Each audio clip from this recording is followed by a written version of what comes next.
What if the greatest betrayal in human history wasn't a betrayal at all? What if the man history cursed for 2,000 years, whose name became synonymous with treachery, was actually the only disciple who truly understood Jesus? Today, we're stepping into a hidden world, a forgotten gospel buried by time, power, and silence. This isn't the Christianity you learned in church. This is the gospel of Judas, and it changes everything. Let's go back to the 2nd century AD, a time when Christianity wasn't a unified faith, but a mosaic of competing beliefs, secret teachings, and spiritual revolutions.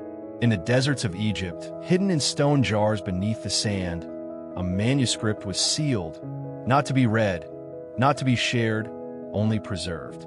Waiting. Centuries pass. Empires rise and fall. Doctrines are written. Heresies are burnt. And then, in the late 20th century, it reappears. Discovered in the Nag Hammadi library, a collection of Gnostic texts that rewrote the rules of early Christianity, the Gospel of Judas emerged like a ghost from the past, dusty, fragmented, but alive with meaning. For the first time, artificial intelligence analyzed this text, decoding its patterns, language, and intent. And what it found, it's not just controversial, it's revolutionary. Because in this gospel, Judas Iscariot isn't the villain. He's the hero. Forget the 30 pieces of silver. Forget the kiss in the garden. Forget the remorse, the hanging, the damnation. In the gospel of Judas, the betrayal is orchestrated, not by Judas, but by Jesus himself. Jesus asks Judas to hand him over, not out of weakness, not out of fate, but as an act of divine necessity. In Gnostic belief, a mystical branch of early Christianity, the physical world isn't sacred. It's a prison, a flawed creation ruled by a lesser, ignorant God, sometimes called the demiurge. And the human body? Just a vessel trapping a spark of divine light. When Jesus says to Judas, "You will exceed the others," he's not mocking him. He's honoring him, because Judas is the only one who gets it. The only one who knows Jesus' mission isn't to die for sins, but to free the spirit. The crucifixion? It's not a tragedy. It's an escape. By handing Jesus over, Judas doesn't betray him. He frees him, releasing the divine Christ from the chains of flesh to return to the realm of pure light, the pleroma, the infinite source of all being. Jesus laughs in this text, not out of cruelty, not out of irony, but because the other disciples are stuck in rituals. They pray to the wrong God. They build churches, preach salvation through obedience, when true salvation comes through gnosis, secret knowledge, inner awakening, direct experience of the divine. They do not know what they say. Jesus says of the 12, "Their God is not your God." The Son of God, calling the foundations of traditional Christianity blind. And Judas? He's the only one Jesus trusts with the true teaching, the hidden doctrine meant for those ready to see beyond the veil. When researchers applied AI to the text, analyzing linguistic patterns, metaphors, and symbolic structures, something unexpected emerged. The Gospel of Judas doesn't just challenge religious dogma, it encodes it.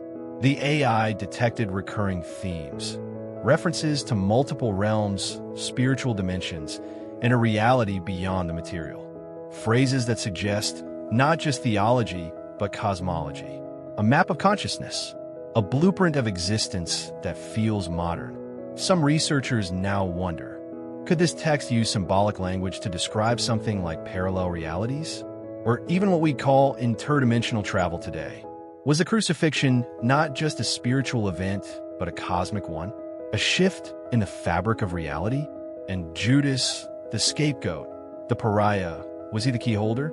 Why was this gospel banned? Why was it called heresy? Why was it buried? Because it threatened the structure of religious power. If salvation comes from inner knowledge, from questioning, from awakening, and not from a church, a priest, or obedience, who needs an institution? The Gospel of Judas doesn't just rewrite Judas' story. It rewrites the story of authority. It says, you don't need permission to be enlightened. It says the real sin isn't betrayal, it's ignorance. And it says the one they called the traitor may have been the truest follower of all. Not everyone agrees.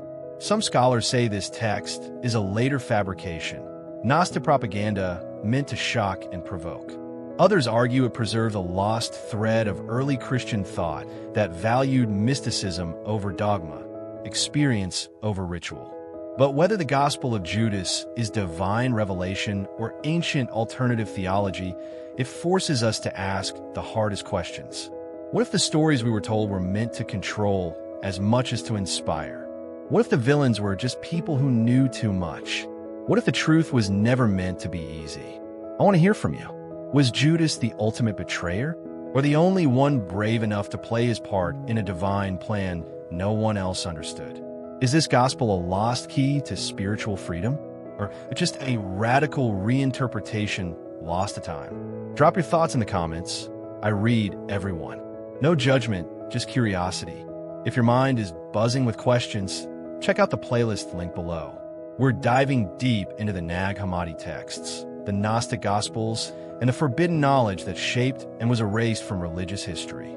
Click subscribe, ring the bell, and join me on this journey through the shadows of history, where truth is stranger than dogma. Thanks for watching. Stay curious, stay rebellious, and remember, sometimes the greatest betrayal is believing everything you're told.